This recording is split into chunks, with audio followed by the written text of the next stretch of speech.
Are you talking about Frank? Yeah. Oh, so good point. Frank was his cousin who ends up living No, in the town where the church is. no, So, I searched up on the internet. It's not Frank. It was someone else. oh, interesting. Well, the way the book describes it is that Frank is his cousin who lives in town.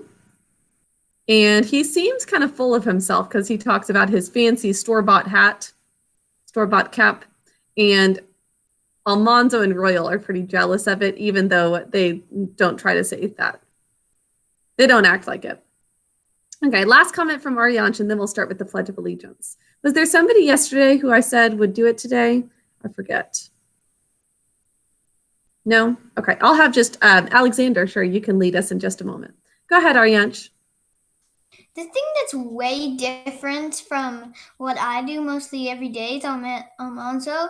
Even on weekends, he wakes up at like 5, and that's Good point. that's 2 hours and 15 minutes before I even wake up. Good point. Yeah, that's really early for even a school day, possibly for some of you, but especially for a weekend. I wake up at Okay. 7 And you're for supposed to be sleeping 2 late. hours of sleep every morning. Yeah, so why do you think he did have to get up so early, Arianch, even on the weekend?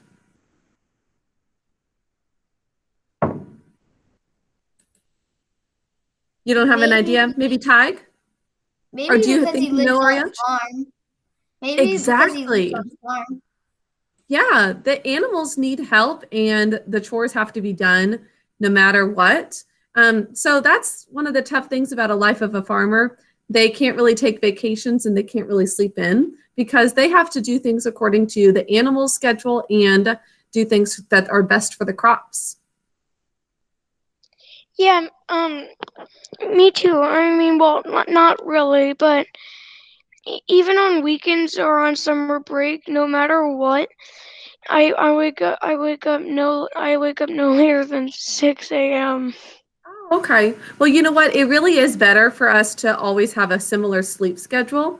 So that's really good for you to wake up at 6 a.m. every single day or 7 a.m. every single day. Well, Even sometimes for I adults, it's good to do that. well sometimes I stop doing that.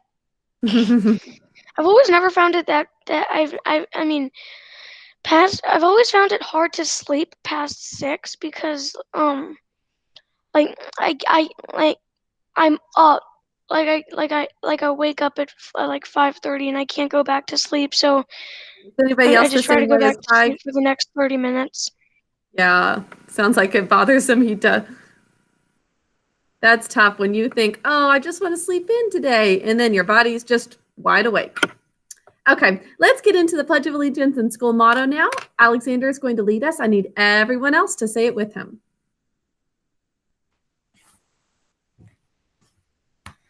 I pledge allegiance to the flag of the United States of America and to the republic for which it stands, one nation, under God, which is visible, with liberty and justice for all. Honor. I will honor those things. Oh, You can say sorry. the Good, honor true, and code too. beautiful. Respect. Okay, respect. I will show respect to others at all times. Service. I will do good things for others without being asked. Excellence. I will strive for excellence in all things. I will fulfill Perseverance. commitment. I'll fulfill commitment and not Give up. give up or act on discouragement. Good. Please join me for a moment of silence. And not give up.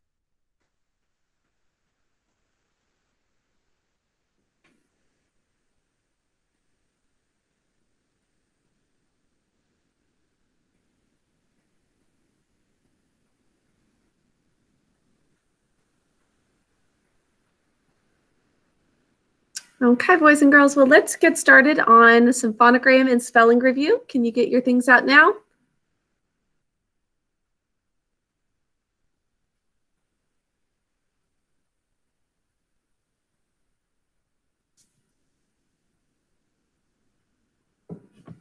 I'm going to send a little invite to Alina. She's never late. I wonder what's going on.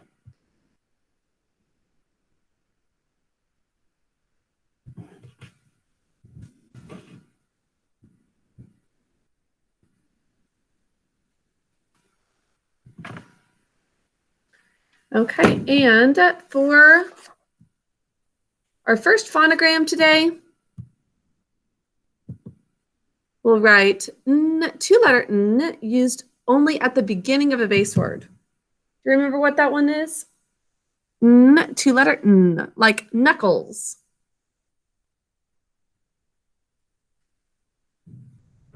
Tag. I need everyone looking at their board and writing it and then holding it up. Arshab, can you make sure that you're writing every single time and hold it up as soon as you're done? Arshab, I should see eyes down on your board, writing N, two-letter N, used only at the beginning of a base word. Marcus, can you say the phonogram with its rule? You can just repeat after me. N, two-letter N, used only at the beginning of a base word.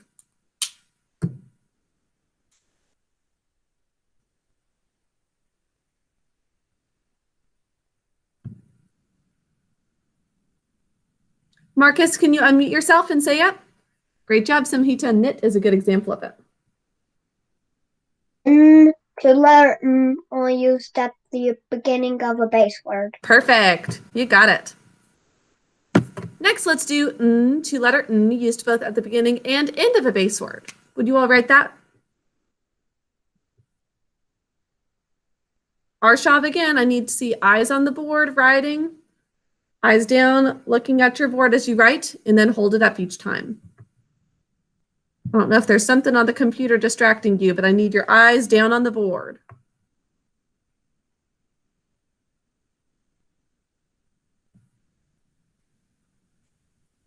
Great job. Samhita, would you say the phonogram and its rule for us? Unmute yourself.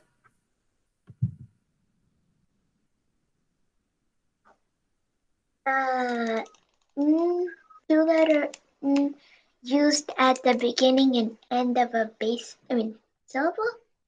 At a base word, you got it. Great job, like a line or nah. Oh, you liked knuckles tag? Everyone hold up what you have so far. And remember, Arshav, that we're writing all of them down. Don't erase it each time. I need to see all of the from Sonic. Oh, nice. I'm not very familiar with Sonic. Sonic the Hedgehog.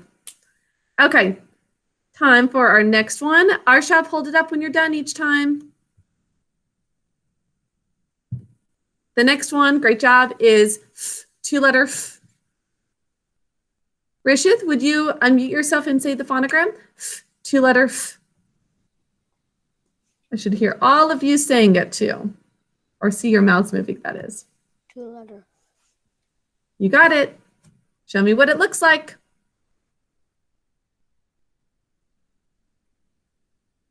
Great job, Arshav. Great job, Samhita and Aryansh.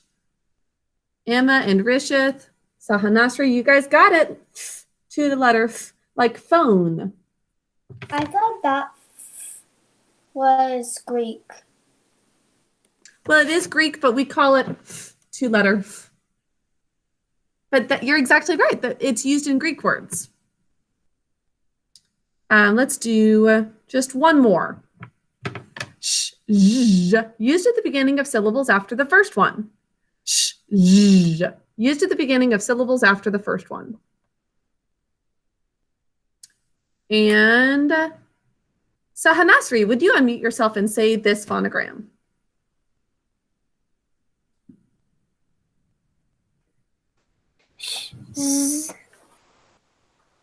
Very close. The second sound is zh, like vision. Television. Can you try that? Good. Used at the beginning of syllables after the first one. Used at the beginning of the syllables after the first one. You got it. Great job, Sahanasri. Okay, that's all of the phonograms for today. Who knew all of them? They could hear it and know exactly which one to write. Great job. That makes you better spellers. Wonderful job, boys and girls. Let's go ahead and do some spelling review now. Words that will be on your test. Starting with windmill. Just a compound word, wind and mill.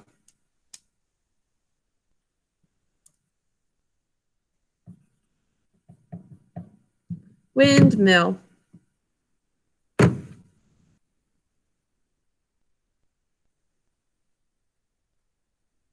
Great job, Arshav. Great job, Alexander.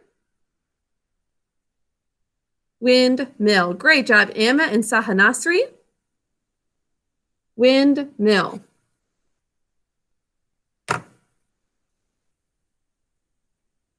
Please write it just in print, unless you're a very fast writer and can do it both in cursive and print. But otherwise, we're just doing it in print and holding it up when we're done. Next up, let's do occasion. This uses the sh phonogram that we just wrote. Occasion is the way we think to spell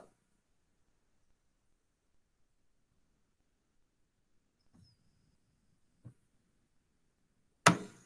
Occasion, we think to spell occasion.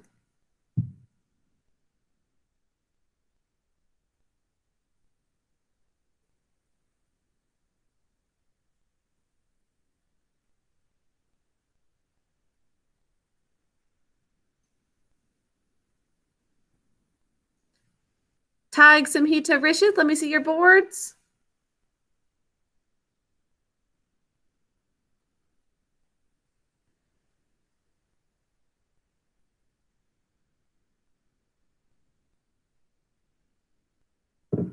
Good job for remembering the double C for those of you. And there's the sh. Great job for those of you who remembered this. If you made a mistake, please rewrite it. I see a few mistakes on this one from some people who held theirs up. Next is relief.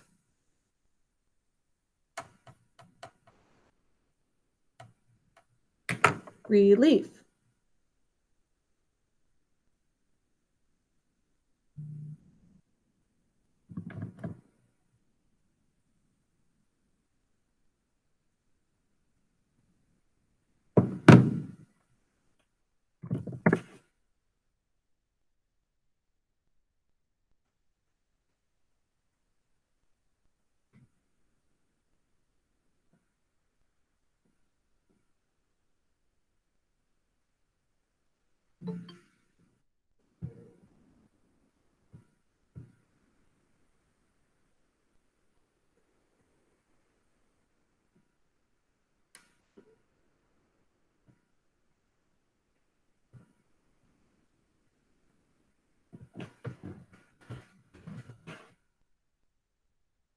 Should look like this.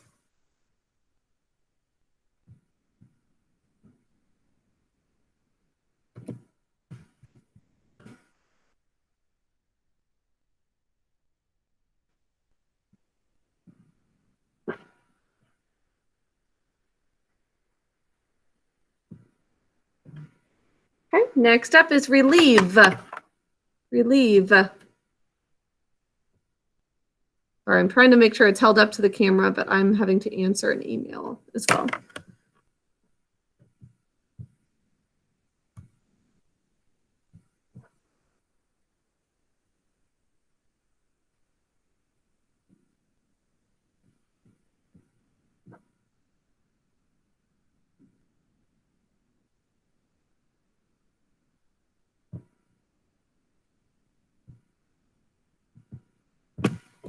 Relieve.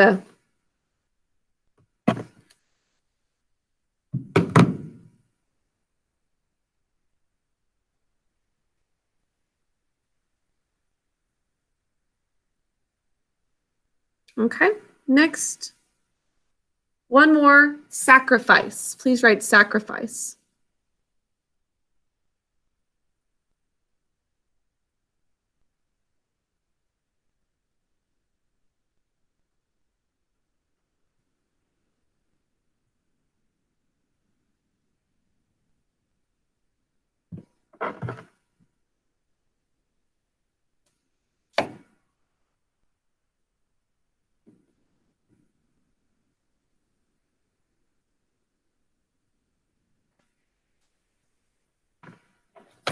Sacrifice.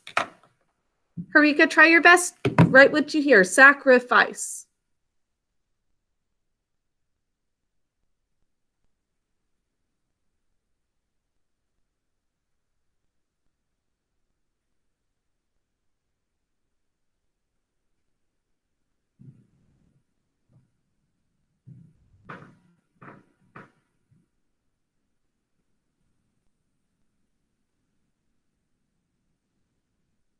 Sacrifice. Okay, that is all for our spelling review. Great job if you got all of these right. For sacrifice, Aryansh, it looks like maybe you have 2 C's. There's only 1 in sacrifice. Can you see this one? Okay, and that's all for our spelling review. You can take out your binder now.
Okay, so great job, Aryansh.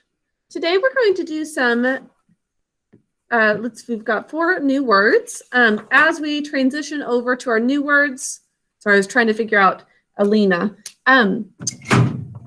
We are going to do 4 new words, and let's review our Jimmy Jet poem as we do so. Did you guys enjoy the little video that I posted of Jimmy Jet actually transforming to go along with the poem? Okay, say the poem Jimmy Jet with me as best as you can from memory. Jimmy Jet and his TV set by Shel Silverstein. I'll tell you the story of Jimmy Jet, and you know what I tell you is true. He loved to watch his TV set almost as much as you. He watched all day, he watched all night, till he grew pale and lean. From the early show to the late, late show and all the shows between. He watched till his eyes were frozen wide and his bottom grew into his chair and his chin turned into a tuning dial. And what grew out of his hair? Antennae grew out of his hair. His face turned into a TV screen. Oh, sorry. His brains turned into TV tubes. And his face to a TV screen.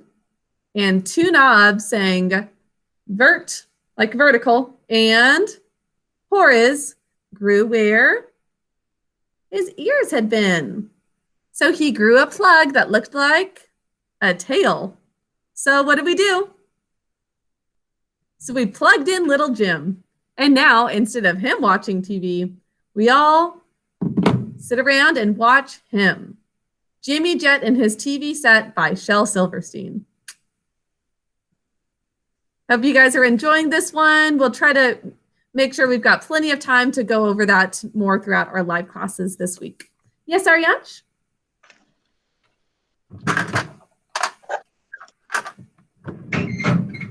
The thing that is confusing in that poem is when you say, so he watched from the early show to the late late show.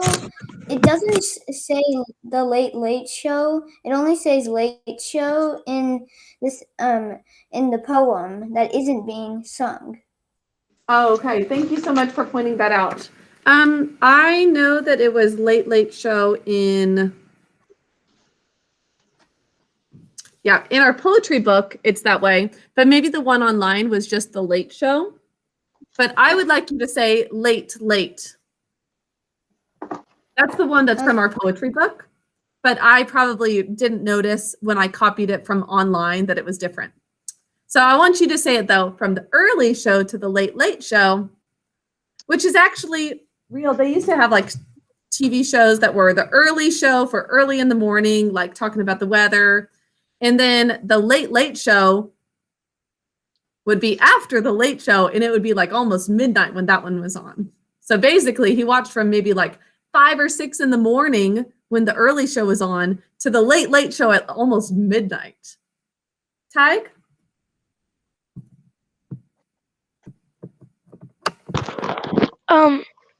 Every Christmas, me and my family watch this Irish thing called we do a lot of we watch and like have and all right, let's just say we're part Irish, and we watch a lot of Irish things, and every year, the night before, either Christmas Eve or the night before, they kids from Ireland do this thing where they tell people about themselves, and they test new toys that just came out. It's actually really funny because they have like kids who are like 2 years old to kids who are like 11 years old. I bet that is adorable. It's really funny. I bet so. Okay, let's get started on our new spelling lesson. Show me your pencil, ready to go. And what made me think of it is because of its name, the Late Late Toy Show. Yep. That's really cute. That's a fun tradition for all of you. Okay, our first word today, boys and girls, is guarantee. Would you all say guarantee? I'm sure you all have heard this word before, right? Guarantee, like I guarantee you are going to love that Late Late Kid Show. That means I've got a stamp of approval on that, and I promise you're going to love it. Kind of like a promise or like an agreement. It's definitely going to happen. So guarantee has an R-controlled vowel there. Guarantee. Let's sound that out together. Guarantee. 3 syllables. Say it with me again. Guarantee. 3 syllables. The un is unstressed. We should think to spell an. Okay. For the first syllable, it's g, a, r, 3 sounds. Gare. The g that we're going to use is g, 2-letter g, always followed by a vowel. After that is the vowel a. Gare. Second syllable, a-n, is basic code. Oh, don't write yet. And last syllable, guarantee. What do you hear? T-e. Now, usually if we hear an E sound at the end of the word, it's I-E, but not this time. Does anybody know what we'll use for the E sound in guarantee? Josiah? E-double-E always says E. Perfect. E-double-E always says E. Please pick up your pencil and write G, A, R, A, N, T, E.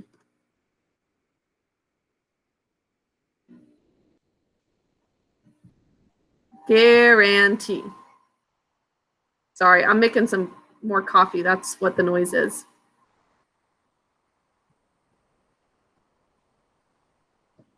I have your coffee to stay hydrated. Oh, well, my coffee is to make me stay awake, and I've got my water to help me stay hydrated. Okay, give me a big thumbs up if you're ready to go with guarantee.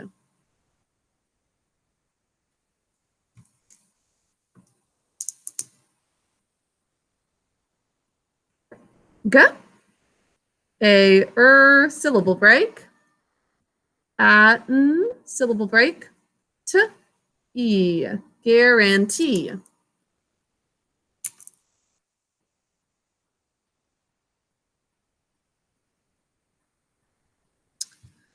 For our markings, we're first going to underline that G, two-letter G, always followed by a vowel. Can you all say that with me?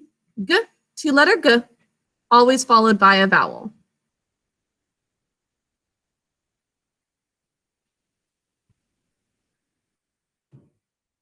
Guarantee. Let me check actually the manual for this one.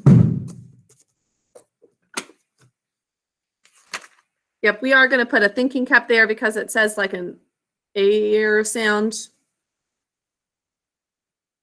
And in the second syllable, it's unstressed. So we're going to put a thinking cap over the a, aw. And finally, what do we do through that E-double-E? Always says E. What are we going to do to E-double-E? Always says E. Good job, Dikshita. Underline it. Two letters working together to make one sound.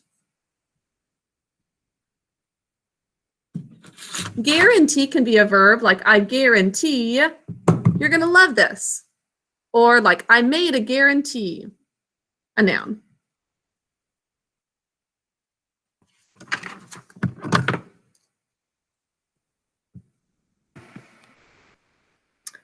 Our next word is possibly new for you guys. That one you've probably seen quite a bit in books that you've read. This one might be new though. It's incessant. Oh, actually, it's not new for you because you knew it from the poem, right? Who knows where it was in the Father William poem? Incessant. Aryansh?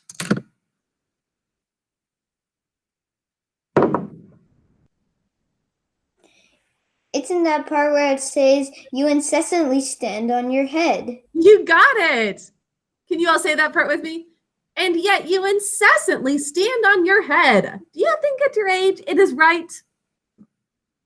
Incessant in that context means over and over again. You'd never stop. So that's what incessant means. It is never stopping. Incessant. Let's say that together. Incessant. 3 syllables. Can you do that with me again? Incessant. 3 syllables. The first syllable is basic code. In. Next syllable, s. 3 sounds.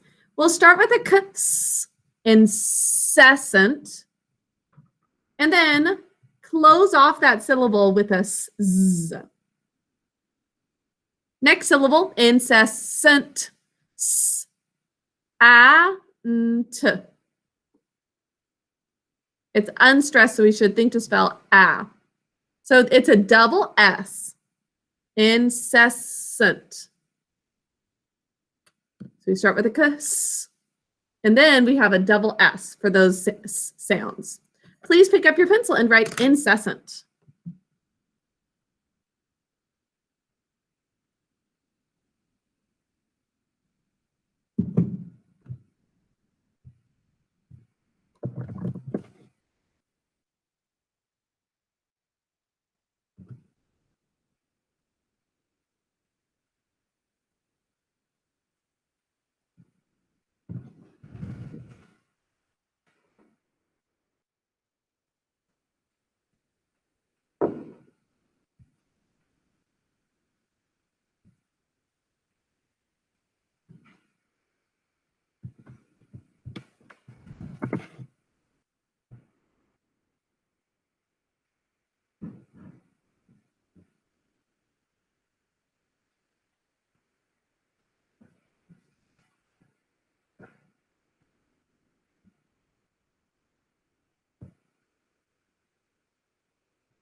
Okay, incessant.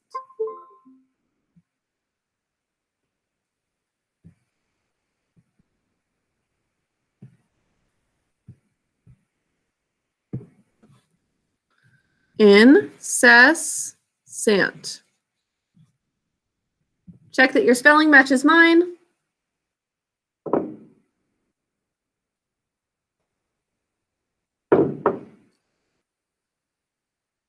First syllable is basic code. Second syllable, how do we mark the Ks? Show me how we mark the Ks in incessant. Good job, Aryansh. 2 on top of it. Now this is a silent Z, just as usual when we have a double consonant with a syllable break. The first one is silent. And over here, thinking cap on at a ah. Incessant is an adjective.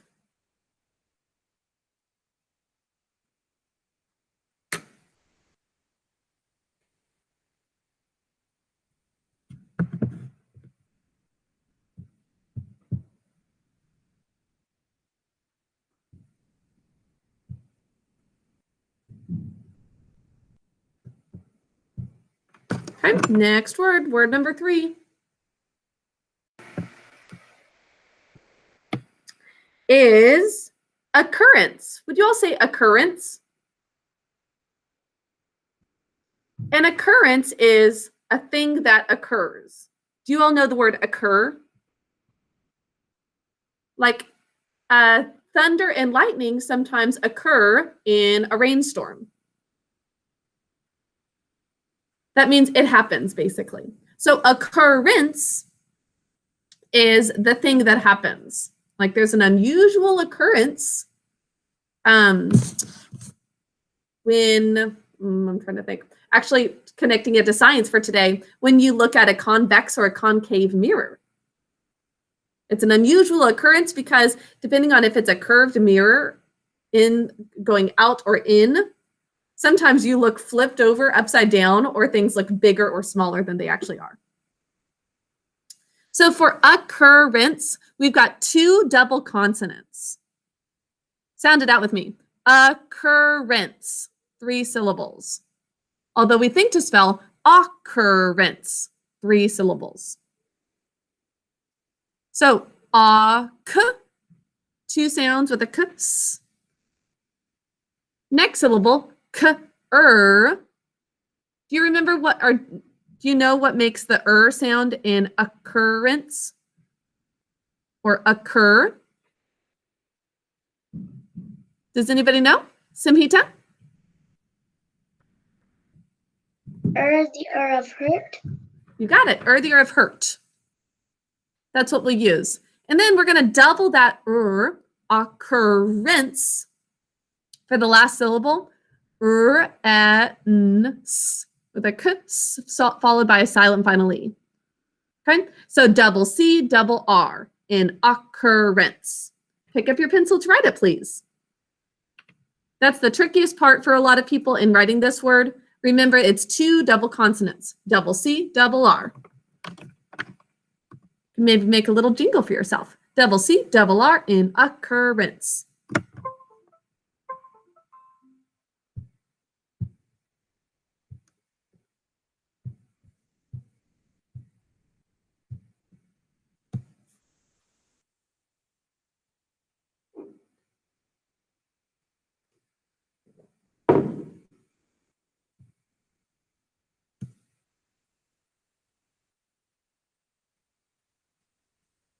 Okay, show me a big thumbs up if you're done with occurrence. Double C, double R, occurrence. Oh, Ty's looking like Almanza with his donut over there. I've never known anybody who likes a donut as much as Almanzo. Okay, brought me one. Very nice. So occurrence, let's write it. K, syllable break. Syllable break. Oh, there's your cute little sister. Hi, sweetie. Silent final E. Occurrence.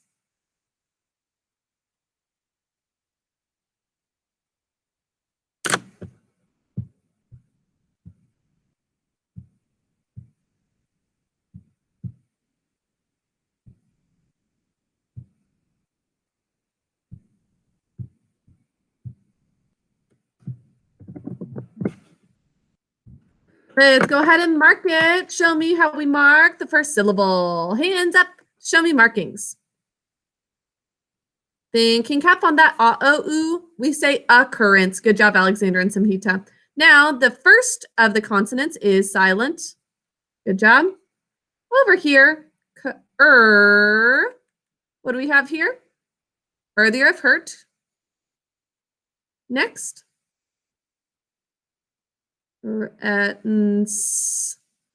Silent finally. Job 3 because of the s. Occurrence is a noun. Whenever we have that "-ince" ending, it's a noun. Okay, time for our last word.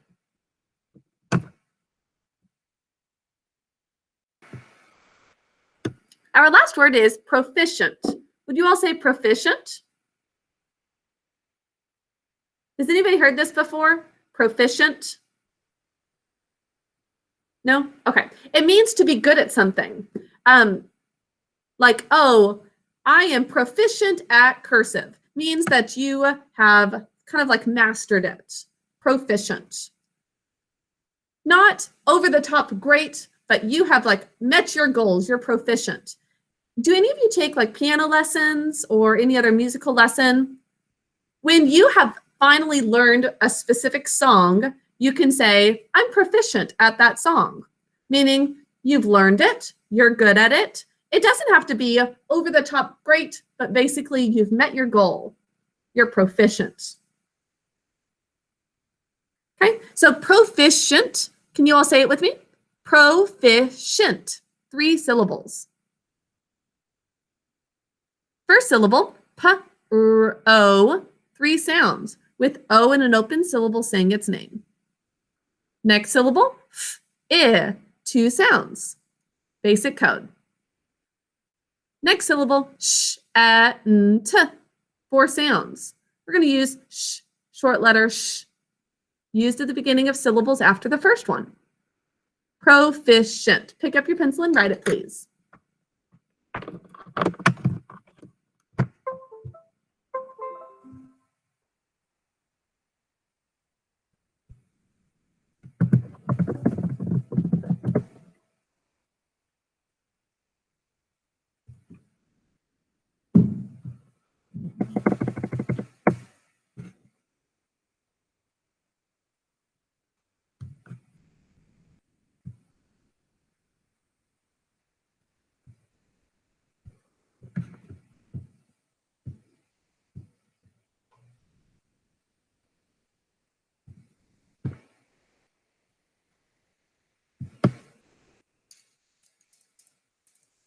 Proficient. P-r-o, syllable break. F-I, syllable break. Sh-a-n-t. Proficient.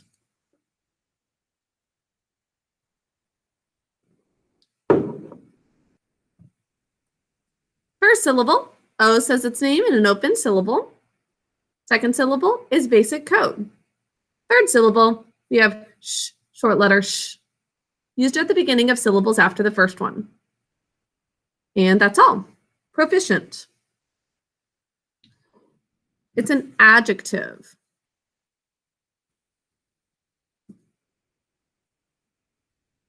Okay, those are our 4 words. You'll also write them in cursive below your page or below the words.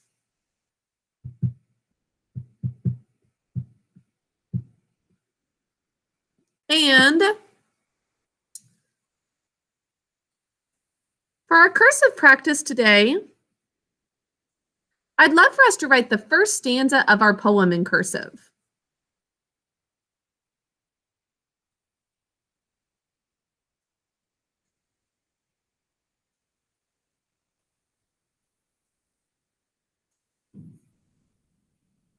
Who thinks they know the first stanza of Jimmy Jet and his TV set? Emma, could you say it for us?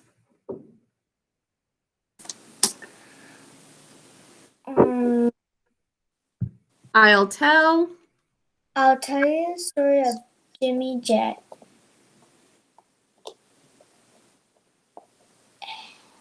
Wait, and you know what I tell you is true.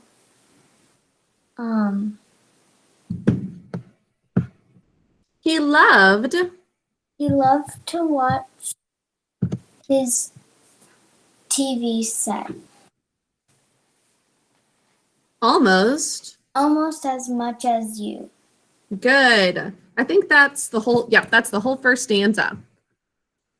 I'll tell you the story of Jimmy Jett, and you know what I tell you is true. He loved to watch his TV set almost as much as you. Okay, so I'd love for us to do this for our cursive practice. I'll lead you in it. And I'm just going to write it right below words in cursive. Here's the capital I. I'll tell you. And if possible, we're going to try to fit the first line on just one line.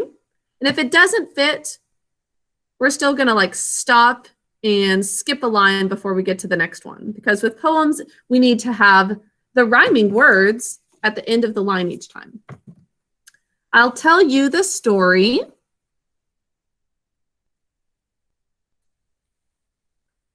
of Jimmy Jett. Oh, it's a double M in Jimmy, sorry.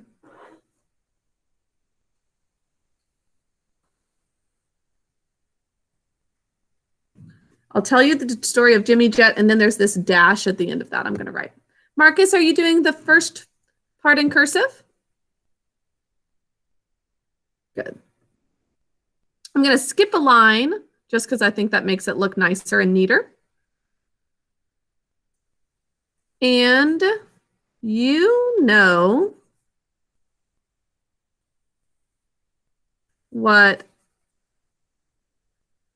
I tell you is true. I'm going to put true right here so that it's still at the end of the line, basically, before I skip over to the next one. And you know what I tell you is true.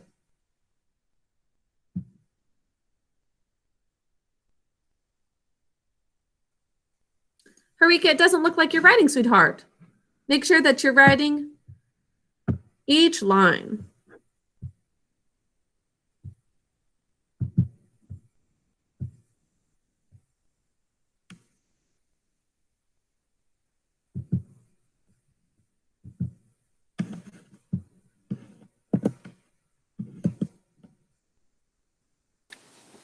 How do you do the uppercase J?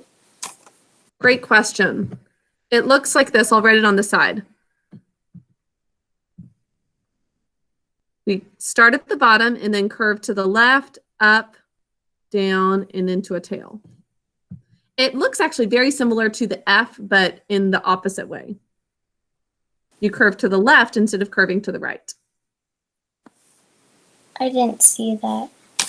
Okay, so here it is again. Start at the bottom, go to the left, up, and then straight down and into a little tail.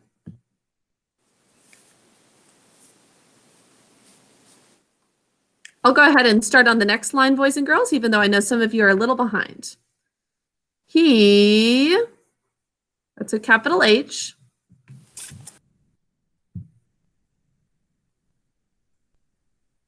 Loved to watch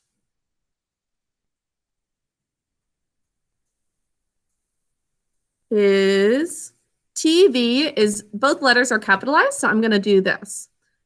TV set.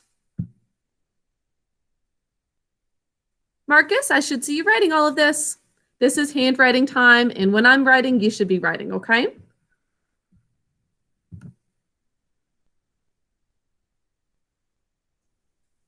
Almost as much as you. I didn't see it because the paper Could you do it at the side, and I can't see the side of the paper. Oh, okay. Do you see this at the bottom? I'll write the capital J right here. Curve up to the top baseline. You go from the bottom, curving, kind of like a C. And then you go straight down and make a little tail. You see that? Go from the bottom, curve to the left, up to the top baseline, down to make a little tail.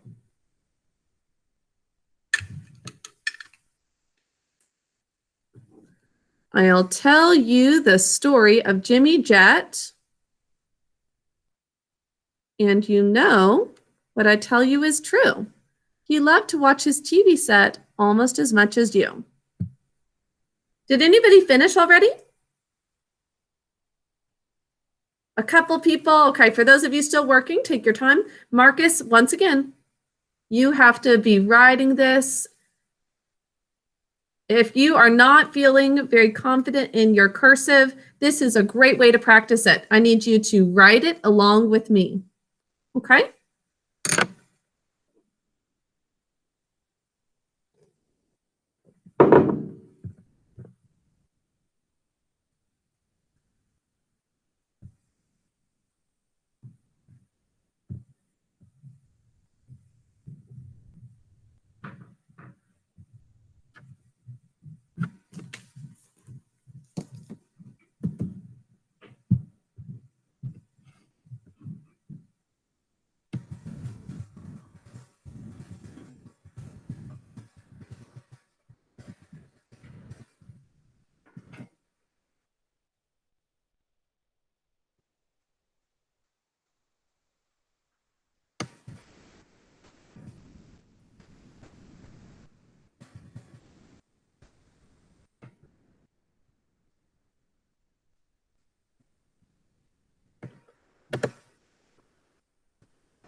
Okay, boys and girls, who is done with their first stanza? Still not quite? Okay, let me give you some extra time.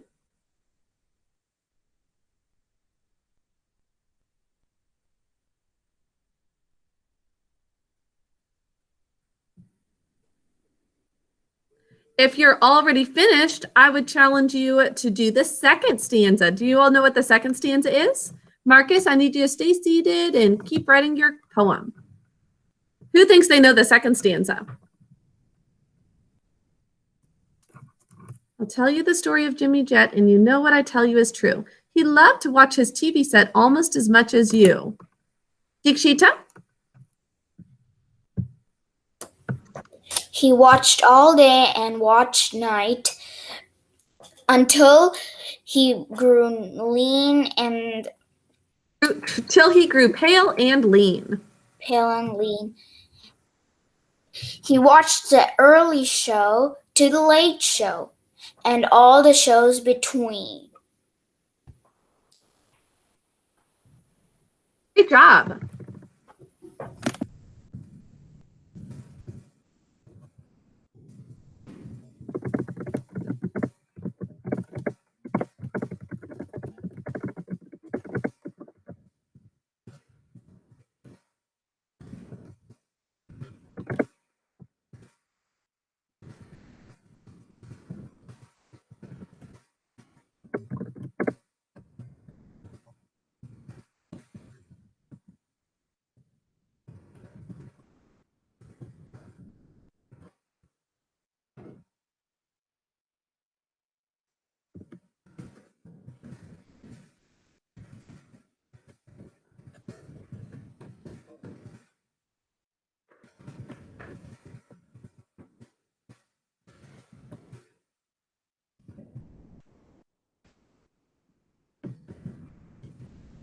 Okay, boys and girls, we're going to have to pause here. And if you still did not finish, you can copy the rest from Bright Thinker because the poem is posted in Bright Thinker, so you should be able to see it there later. Okay?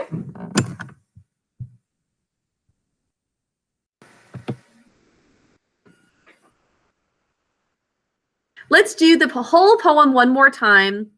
And for well-ordered language today, you're also going to keep your notebook out. We're going to do one sentence to analyze together, okay? Does anybody feel like they know the poem well enough that they would like to say it for the class? I would be happy to help you as you go along. Ty, would you like to try it out for us? Jimmy Jet and His TV Set by Shel Silverstein. I'll tell you the story of Jimmy Jet, and you know what I tell you is true. He loved to watch his TV set almost as much as you. He watched all day, he watched all night, till he grew pale and lean. From the early show to the late show, and every show in between. He watched till his eyes were frozen wide, and his bottom grew into his chair. He watched, and he watched, and an antennae grew out of his hair.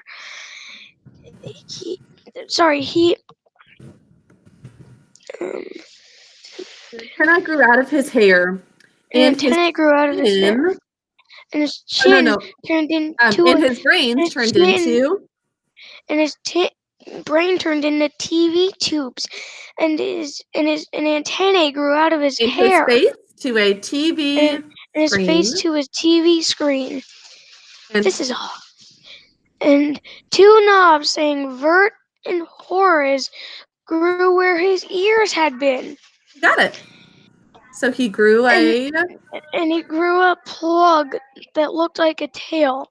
So we plugged in little Jim, and now instead of him watching TV, we all sit around and watch him. Jimmy Jet and His TV Set by Shel Silverstein. Great job. That was wonderful. You just have a few lines that you still need to practice. You are already almost done memorizing it. Okay, let's hear one more from Samhita. Mom, Miss Gardner said that I was almost done memorizing the poem we're doing. There were just a few lines that I had off. You're unmuted. Yeah, that's okay. Oh, that's sweet that she's so proud of you. That was great, Tig. Okay, let's hear now from Samhita. Jimmy Jet and His TV Set by Shel Silverstein. I'll tell you the story of Jimmy Jet, and you know what I tell you is true. He loved to watch his TV set almost as much as you. He watched all day. And he watched all night till he grew pale and lean. From the early show to the late show and all the shows in between. He watched till his eyes. He watched till his eyes were frozen wide, and his bottom grew into his chair. And his chin turned into a tuning dial, and antenna grew out of his hair. His brain turned into TV tubes, and his face to a TV screen, and two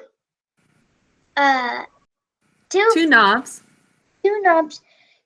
that said Bert and Horace grew where his ears had been. So he grew a plug that looked like a tail, so we plugged in little Jim. Now instead of him watching TV, we all sit around and watch him. Great job. Jimmy Jet and His TV Set by Shel Silverstein. Wonderful job, Samhita, and wonderful job, Ty. Can you all give him a hand? You guys are almost done memorizing that. I know we haven't done it a ton in class, but we'll continue to do it more this week.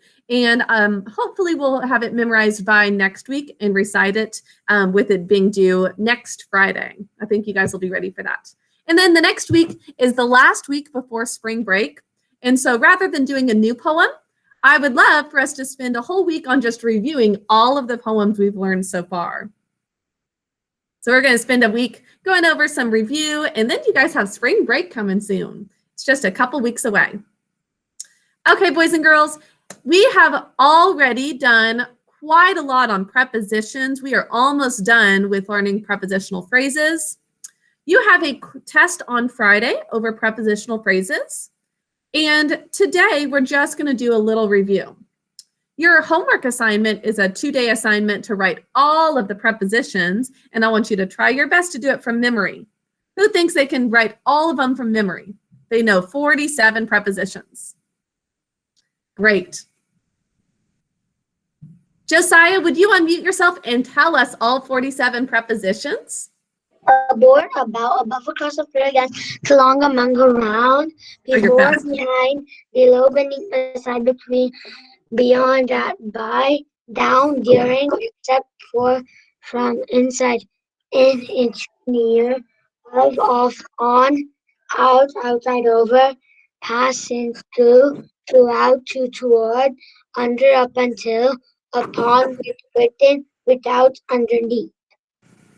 Great job, Josiah. That was fast. So hopefully you have them all memorized, all of the prepositions. Let's go through all of our songs that we've been learning throughout the unit, and then we're going to do just one sentence that we'll analyze together. Let's start with the phrase, Jingle. Do you remember this one? A phrase is a group of words behaving like one part of speech, not containing a subject or a predicate. Bum, bum, bum. Who knows what the preposition song is? Who can sing that one? It's the one that goes, a preposition. Emma, can you do this one for us? A preposition A preposition is a part of speech. used to show the relationship between certain words in a sentence. In a sentence. Good job. Okay, in the last of our songs that are new, other than the preposition list, we do that one a lot, is the object of the preposition song. Who can do that one? It's the one that's kind of a country western style. Ty, can you sing that for us?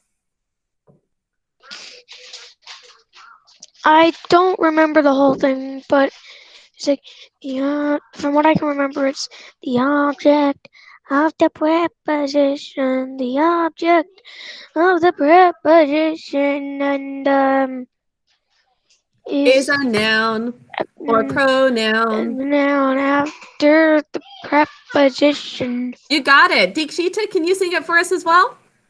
Let's hear the object of the preposition. The object of the preposition. The object of the preposition. The object of the preposition is a what? It's a noun or Pronoun after the preposition. You got it. Okay, let's go ahead and we're going to review analyzing some sentences with introductory prepositional phrases. I'd like you to write the following sentence and we'll go through it and analyze together. Outside the cave,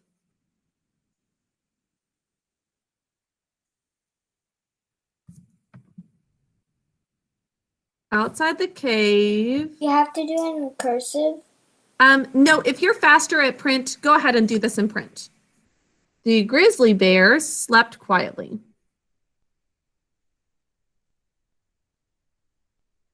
Actually, since I'm out of room, I'll just say the grizzly bear slept. You are welcome to write this in print if that's faster for you. Outside the cave, the grizzly bear slept. Now, who remembers the helpful tip for finding an introductory prepositional phrase? Rishith, what is a way that we can quickly find an introductory prepositional phrase?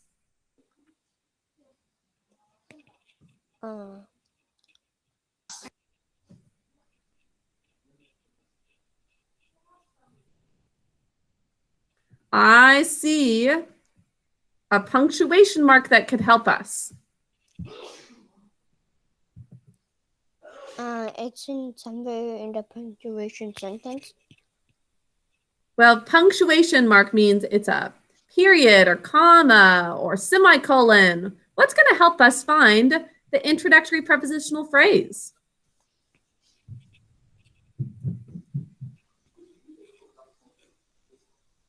You want Emma to help you out? I think she knows what it is. Okay, Emma, can you help out Rishith? What are we going to use as a hint for finding the prepositional phrase? The comma. Good. How does that comma help us? Because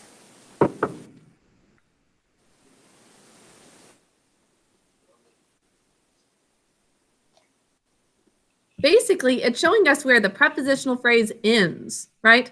Outside the cave. And then it's going to separate that from the subject and predicate. The grizzly bear slept. So that comma tells us exactly where the prepositional phrase is. What's the prepositional phrase, Rishith?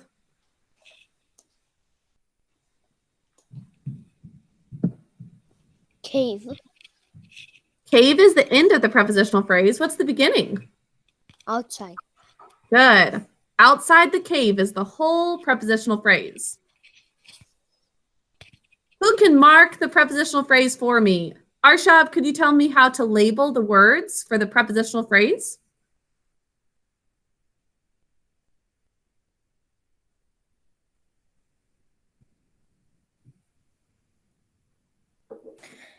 Wait, what was the sentence? Right here, outside the cave, the grizzly bear slept. Arshab, how do we mark For the or label the prepositional prepositional phrase? phrase, for out, Yes, go ahead. we put a P. We put a P under outside Good. and an OP under cave. Great. What And about then- the?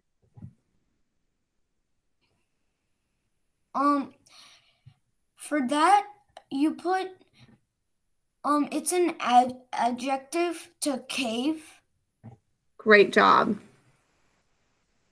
Yep, we can go ahead and mark all of the words in this prepositional phrase right now. Samhita, And now can you mark the rest of the sentence? For bear, you have to put subject. Good. Slept is the predicate verb. The grizzly is modifying the subject and it is an adjective. Good. Both the and grizzly are adjectives modifying the bear. Mm-hmm. Great job. Could we have had another prepositional phrase after slept? Is that possible? Yeah, we can have lots of prepositional phrases in a single sentence. Like we saw in our William Shakespeare poem yesterday, there were a bunch of introductory prepositional phrases, right? In just one sentence, there were 8 phrases, I think. So there can be, on the test Friday, especially thinking through that, there could be a prepositional phrase at the beginning and maybe one at the end too. Keep in mind that there might be more than one. Okay, boys and girls, at this time, we're going to take out 2 index cards and write some derivatives for roots. Math is going to be short today because you have a test posted on Bright Thinker. So I just am going to walk through what you can expect on that test. And I want to do a little extra challenge problems in our math workbook. Some of the journal exercises where we think through what we're doing These are really good for kind of test prep, these journal exercises or the thinking cap pages. All right, so we'll do some of those just as a good extra challenge. Yes, Aryansh? We haven't played Nearpod in a very long time. You are right. We haven't played it almost all quarter. I think that it's because we've had so many weird things happening lately because I was out sick and then we had all the snow days and I was gone on Friday. But I would love to have that maybe this Friday. Thank you for that reminder. It's because 2 weeks ago, I just remembered after the minute we finished the call, I just remembered that I wanted to tell you about the Nearpod. Thanks for that reminder. I know we've had so many weird things going on this quarter, but I'll try to make that happen this Friday. That would be wonderful. We can review some science things we've learned with light and some history and some farmer boy questions and maybe a little bit of math too. That would be great. Okay, let's get started on our roots. We learned figo fixum. Who knows what that one means? Tig?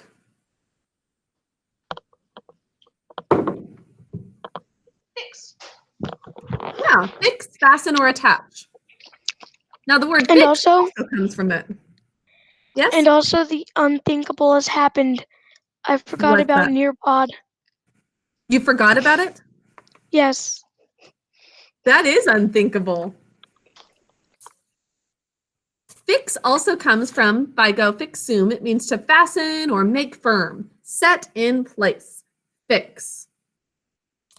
Like Almanzo fixing the yoke on the calves' necks. Fix. Just means to fasten. What is a prefix, Dikshita?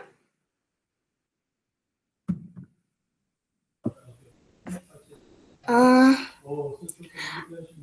word at the beginning of a sentence. Close, very close. It is some letters added to the beginning of a word. Okay. And it changes the meaning, like uncontrollable.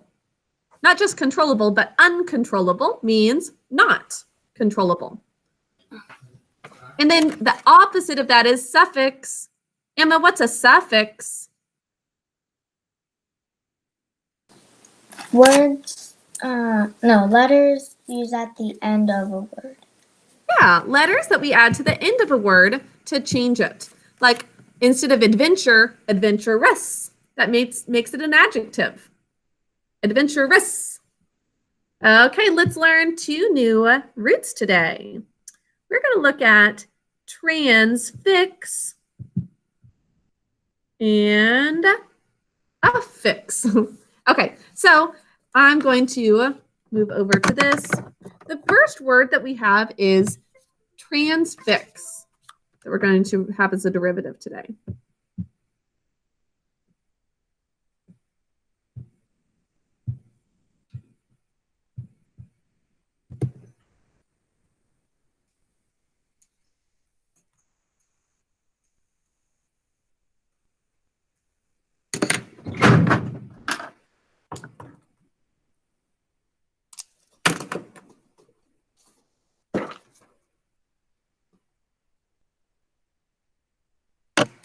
Transfix comes from trans, which means like across or through.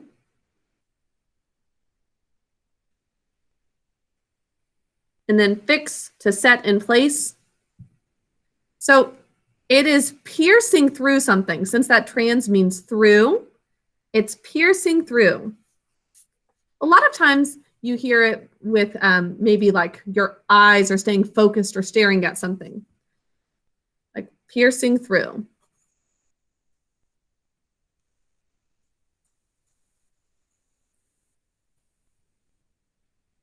Like with a sword. But it can also mean your eyesight is like transfixed on something. Yes, Alexander?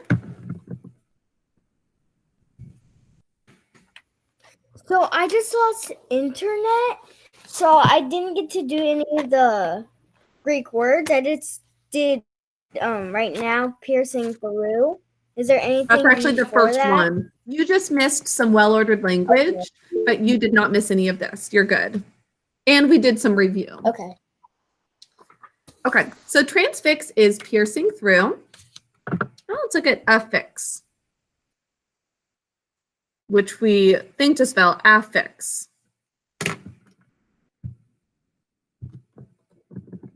Affix actually means two things. One of the things that it means is like a general word for prefixes and suffixes. Altogether, you can call them affixes. But the other meaning for it, and the one we're going to write about, is a thing something fastened to something else.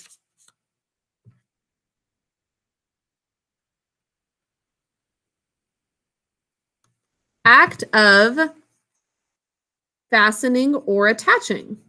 So it's an action of attaching something, but it can also be used as that general word for prefixes and suffixes. Just those extra letters.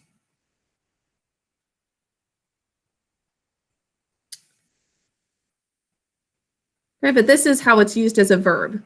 Like, I need to affix my key to my keychain. I'm going to fasten it or attach it on there. It's the action of doing it. I'm going to affix my key to my keychain. You might affix a map to your notebook by gluing it on. Or Tig might affix some things that he's working on his loom. He might affix the yarn or whatever he's using to his loom. That means he's fastening or attaching it. I actually finished the loom. It looks so cool. My I pattern love is two of each color in a row. Are you going Like orange, to orange, white, white. knot the sides of it so that it can all stay in place? Mom is gonna do that for me. Nice. She said I only had to do this. Nice. Yeah. And, So it makes a fun sound kind of a twang. when you hit it with a pencil. Nice. Yeah, Ariane has a rubber band as well that could be used for one of those looms. At school, we've got some of the pegboards where you can like draw angles and everything. That loom might be a good way to do something kind of similar to that. Okay, boys and girls, take a little stretch break, get your eyes off your paper and computer. I've put the 2 words and their definitions in the chat so that you can write those down. And once again, for math today, it's a short lesson because you have a test to take as soon as we're done with class. All about money. So I want to walk through that, and then we'll do a couple of challenge problems in your workbook. Let's look at Bright Thinker for now, though.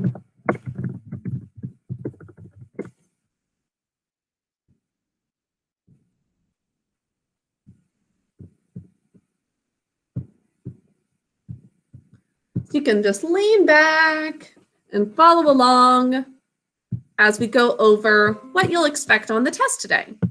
Okay? So here is what your math test looks like. The first section is some vocabulary matching. You've done this twice already. Who feels confident in what goes in the blanks for these? Basically saying what coin or bill amount goes along with each. Like, what is the coin worth 10 cents? Alexander? A dime. Yep, a dime. Good job. So you would choose dime for which one's worth 10 cents. A blank is worth 1 cent. When there's a 0 and then a 1 after the decimal, That's 1 cent. For a lot of these, we just have some fill in the blanks. Make sure you format your answer correctly. For example, if the answer was, let's say, $2, obviously it's not $2, you would write a dollar sign. Can you all find the dollar sign on your keyboard? Do you see where it's at? Oh, you spotted it, right? It's the 4. You all see that? But still, I know where it is. Good. It's the 4. Do you guys know how to change it from a 4 to the dollar sign? What you do? Tig? You guys know this one? Good. You guys are so good with computers. You press Shift and 4 at the same time.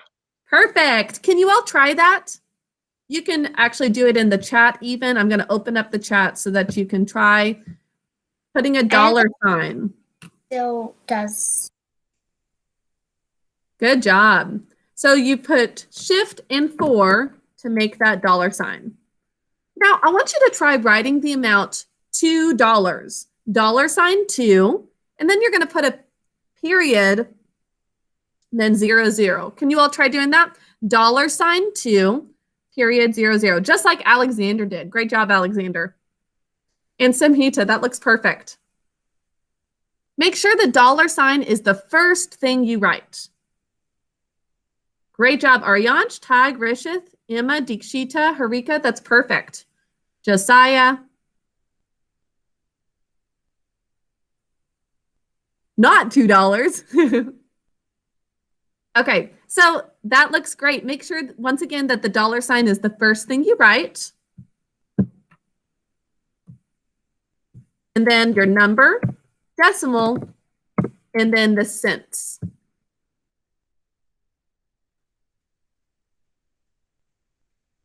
Okay, so that's how you should always write your answer. Dollar sign, then the dollar amount, period, and your cents.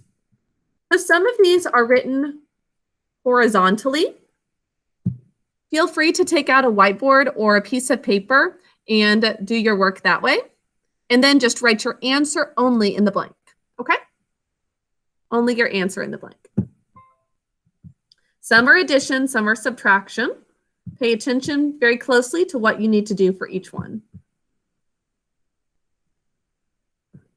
Okay. Now, there are some that are bar model problems like this one.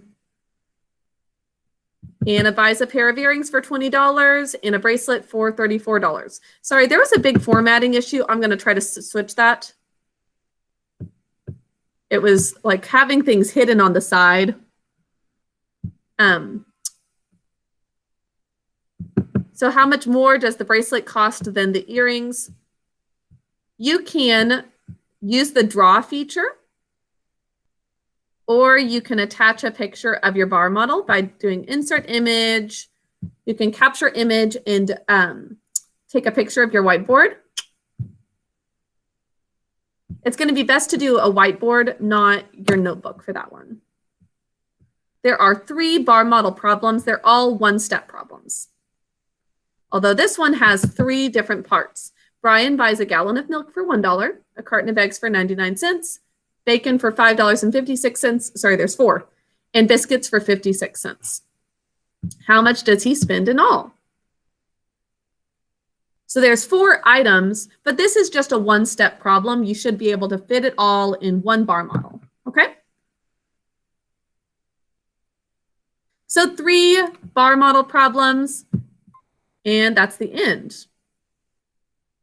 And I'll try to fix this formatting. That's a weird one, I know. Okay, that is all for the test. Any questions about that? No? Okay, let's finish up class. We're going to spend about 10 to 15 minutes on the math journal and thinking cap pages in your workbook. These are really good for a nice challenge, the types of questions that you might see on like map testing or the other standardized tests that we do. Kind of thinking through our steps and being able to explain what we do. We're going to be working on pages 19 to 22 in your workbook. So I want you to turn there now. 19 to 22.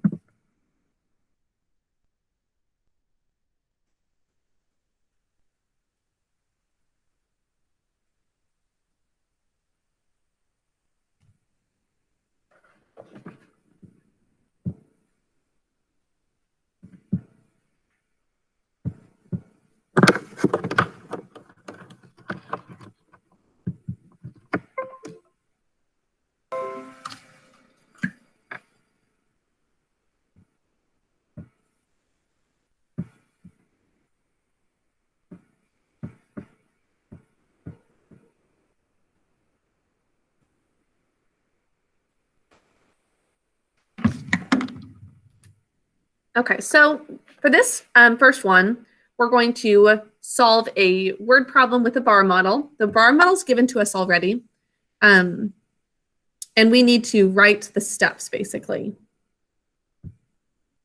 Then on the next page, we've got some problems with mistakes, and we need to figure out what the mistake is. Let's start with this one. Rishith, can you read the word problem on page 19?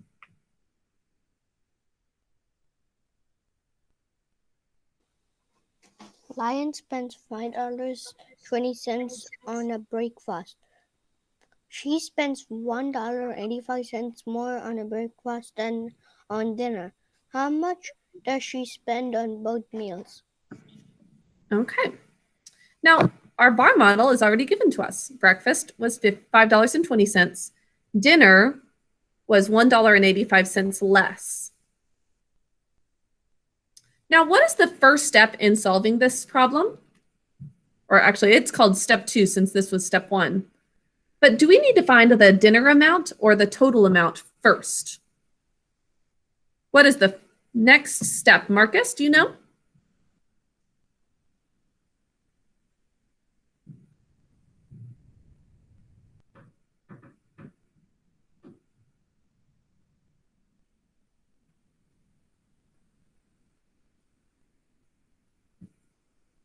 We've got 2 question marks, Marcus. One is for the dinner amount. The other is for both breakfast and dinner all together. Which one do we need to figure out first? Breakfast amount. Well, we know the breakfast amount. We're looking for dinner and both. Can you tell me which one we should find? The dinner. Good. How do you know it's that one first? Because how would you get an answer if you don't have the 2 numbers? Great point. So we can't get both of them together if we still don't know what one of them is. So we can say something like this. Find the amount she spent on breakfast. Or sorry, dinner. We know the breakfast amount. I think I might have been misspeaking. So find the amount she spent on dinner. Now, how do we do that? We need to figure out, are we going to add or subtract? And what are the amounts that we add or subtract? Harika, can you tell us that?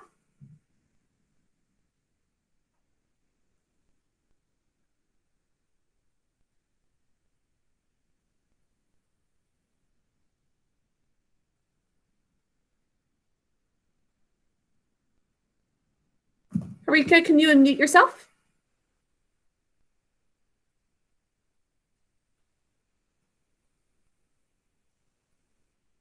Are you able to unmute yourself?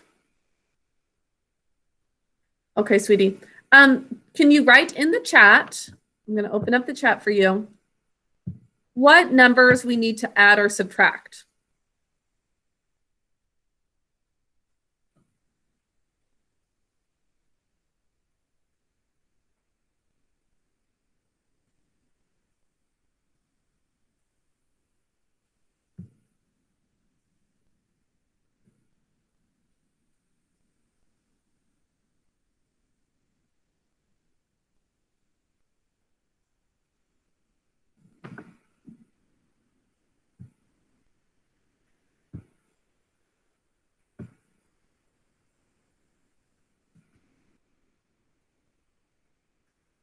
Okay, having some connection issues. I hope everybody's there following along. Are some of you working ahead and just solving the rest of this? Good. Aryan, since we're not able to hear from Harika, could you tell us what we need to add or subtract in this problem? We need to subtract $5.20 by $1.85, so we can find the amount of how much she spent on dinner, and then we can find the amounts on both meals. Great. And Harika wrote those two numbers. Good. Now, for this first line, are going to actually write $1.85 from $5.20. I know that's weird, but we write this one first because it's the amount being subtracted from $5.20. So when you see that word from, we're switching the order of those numbers. Did anybody solve this already to see what dinner cost? Marcus, I want you to work on page 19. You can work ahead of us if we're going too slow. Alexander, did you solve it already?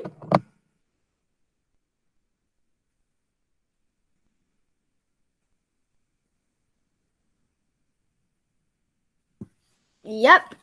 What's the answer? $3.35. I got the same thing. Let's write that as our answer, $3.35. Now, we know the amount she spent on dinner. What's the next step? Samhita, what do we do next? Find how much she spent on both of her meals. Good, let's write that exact wording. How much she spent on both meals.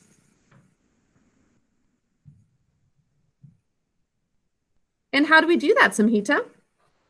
We have to add $3.35 plus $5.20. Great. Add $3.35 to $5.20. That's the amount for dinner added to the amount for breakfast. And did anybody already work ahead and solve this? I think some of you could probably have done this mentally too. Oh, sorry, that's a little crooked. It looks like a times. Dikshita, do you know what 335 plus 520 is?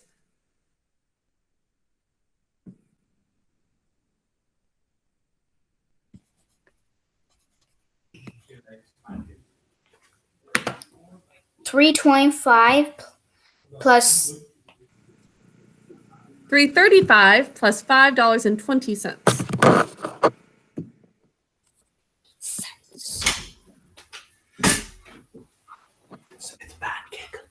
Okay, 1 minute. We actually don't have any regrouping, so we can just add the dollars and add the cents.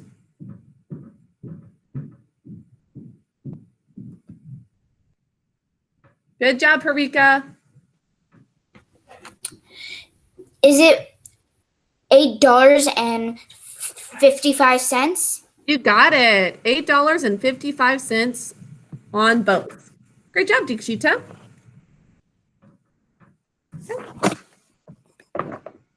So just a slightly different way to do these bar models by slowing it down and explaining our work.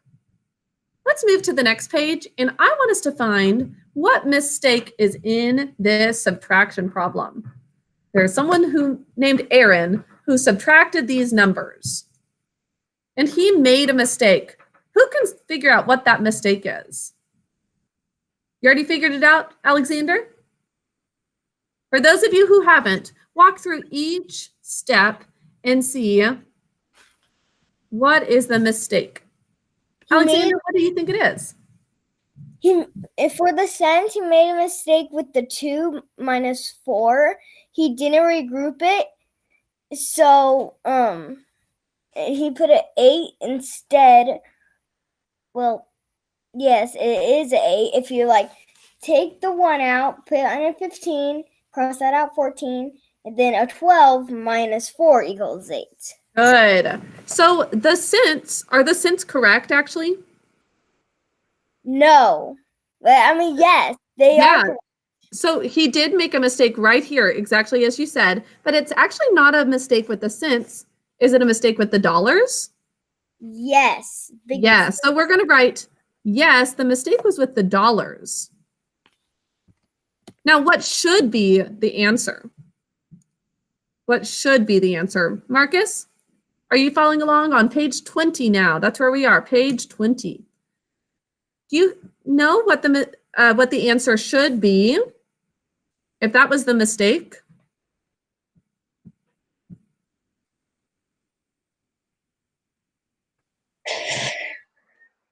So just solve the answer.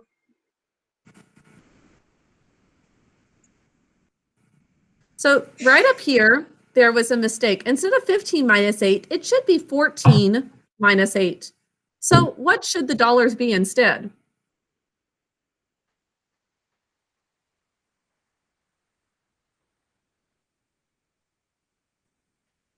Okay, I don't get that part. Okay, so Marcus, right here, there was a mistake. 5 minus 0 equals 5. 2 minus 4, they put 8, but they forgot to regroup. So we're correcting that mistake. Oh, Instead of 15 minus 8, it's 14 minus 8. What's 14 minus 8? 14 minus 8 is 6. 6. So it should be $6.85, not $7.85. Okay, I want you to do the next one on your own. See what the mistake is, explain what that mistake is, and then find the correct answer. I want you to do that on your own, and then we'll go over the answer.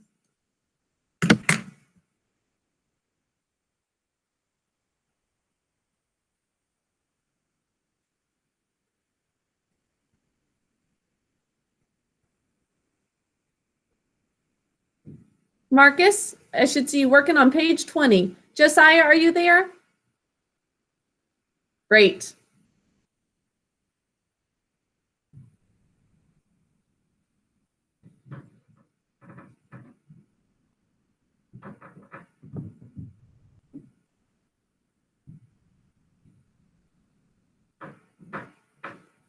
Who figured out the answer?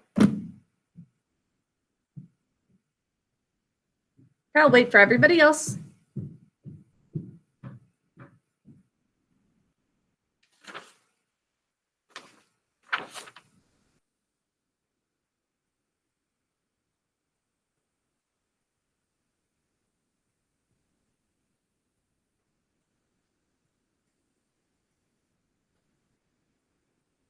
I'd love for Josiah to share the answer. Did you figure it out, Josiah? What the mistake was and what the correct answer should be?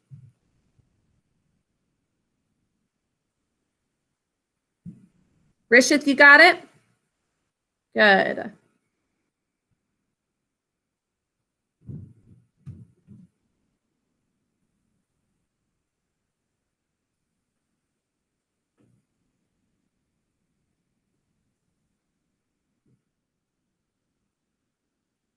Okay, Josiah, can you share your answer?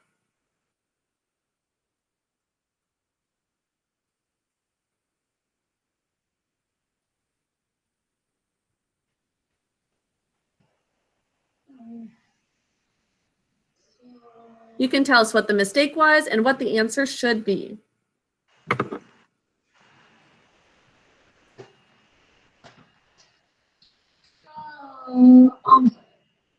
The problem is that 9 plus 3 is 9, and they didn't put a 1 above the 9. Can you come closer to the computer? I can't hear you.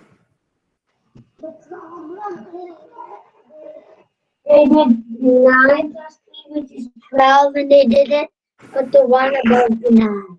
That's right. They forgot to regroup. 9 plus 3 equals 12. We should have put a 1 there.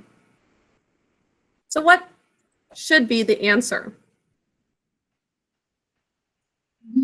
The answer should be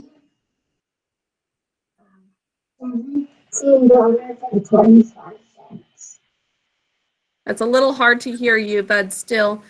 So if we do regroup, 25 cents. good, $17.25. Who got the same thing as Josiah? Excellent. Okay, we are actually out of time, so we can't get to the thinking cap pages today. You are welcome to do those for a good extra challenge.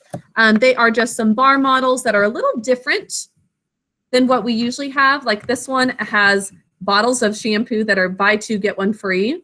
So you have to figure out how much she spends if she gets 6 of them. So if they're each $5.50, but it's buy two, get one free, you actually only have to figure out how much 4 of them are. So that's kind of a cool challenge. Those thinking cap pages, we don't have time for today though. Let's quickly take out our orthography notebooks. I forgot to have us write our words, and then that'll be the last thing we do in class.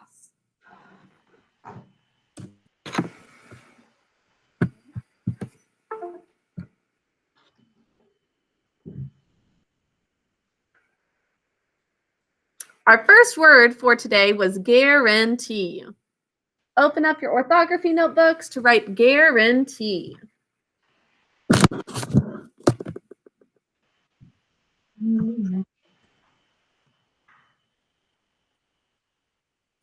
I think it should be page 58 for you.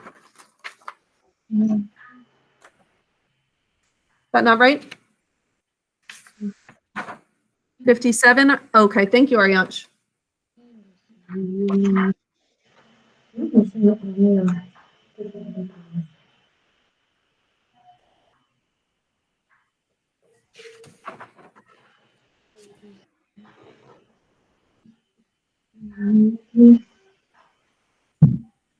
The second word, once you're ready for it, is incessant. Like incessantly stand on your head. What was the first one? Guarantee.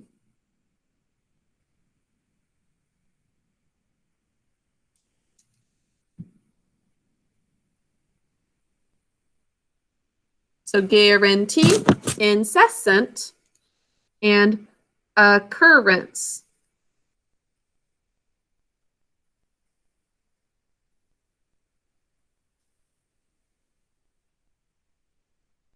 And word 4 was proficient.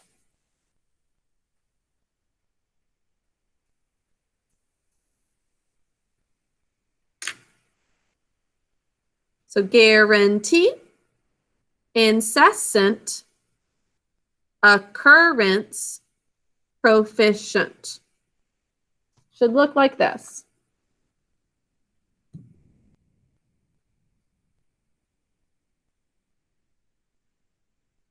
Okay, once you're done with that, that's all for class today, unless you have reading groups. We've got a new science lesson posted on Bright Thinker on concave and convex lenses. You're going to hear about how your reflection changes based off of whether it is a plane mirror, which means it's flat, very smooth and flat. Concave, that cave means that it curves in, just like a real cave. Concave mirrors change the reflection that you see, and convex kind of curve out.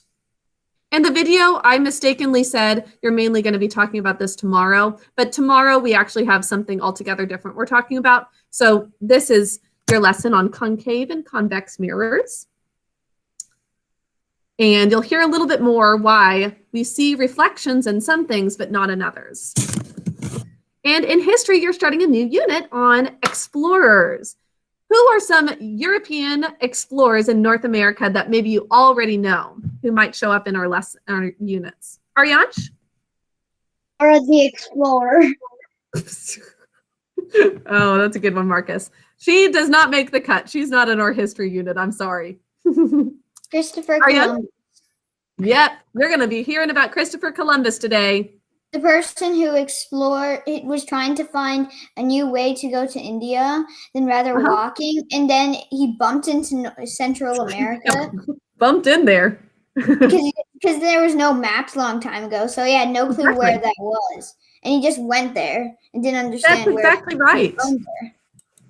I know, that's crazy, but he didn't have maps. You can't blame him. He thought, and that's how Native open Americans ocean. are called, because Indians. Because he thought he landed in India. That's exactly right. He thought he landed in India, or actually like the East Indies Islands, kind of close to that. And so he thought, well, I'm in India. I'll call these people Indians. But they actually were a different group of people altogether. They were the earliest Americans that we learned about in our last unit. Kind of crazy. And then that name, even though people realized it was wrong, people kept calling Native Americans Indians for several hundred more years when it was just based off of a mistake. Kind of weird. Alexander? I don't remember his name, but someone founded Florida. We're going to hear about him today. His name is... Anybody else Video know it? already. What's that? It was like One, And one then Ponce. wait, what'd you say? It glitched out when you were Juan saying Juan Ponce. on Ponce de Leon. Yep, you got it. Hi. He was the European to find Florida. so I also saw like in the questions yesterday something about the Fountain of Youth. Uh-huh. So the Fountain of Youth is what he was looking for. It was this magical place where you could drink the water and it would make you live forever. That sounds like a great fountain. Is that really true? No, it was just a myth. But that's what he was looking for when he stumbled upon Florida. And once again, he just kind of bumped into Florida and wasn't looking for it, but he found the United States. He's the first European that we know of who found the United States. Christopher Columbus wasn't. He got to one of the islands, and then Juan Ponce de Leon got to Florida. Yes, Amhita? Well, yesterday I saw and I searched up, is the Fountain of Youth real? And it said that if you drink its water, then it'll make you look young. Yes. So the legend says. Do you think it's true? I don't think it's true, but a lot of people believed it was true at the time.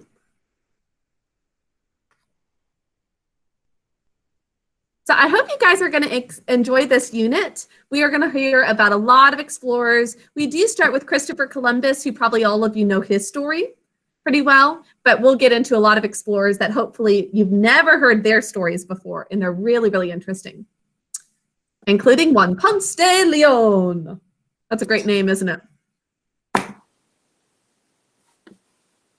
Okay, boys and girls, hopefully you will enjoy your lessons for today, and hopefully you do great on that math test.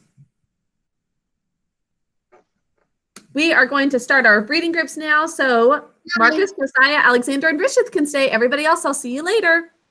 Miss Gardner, are we going to have our earliest explorers book in Bright Thinker? I think I put it in there already, but it wasn't linking quite as it should. Was it working for you, Josiah? Yeah, but it's just on Bright Thinker, but it's just there on Bright Thinker, and you can't click on the link. Okay. Miss Gardner, Uh-huh. when is spring break? Spring break is not next week or the week after that, but the following week. So we have 2 more full weeks of school and then spring break. Oh, okay. Okay. Bye, everybody. Bye. Oh, Marcus has got a little dance break going on. Bye, Miss Gardner. Bye, sweetheart.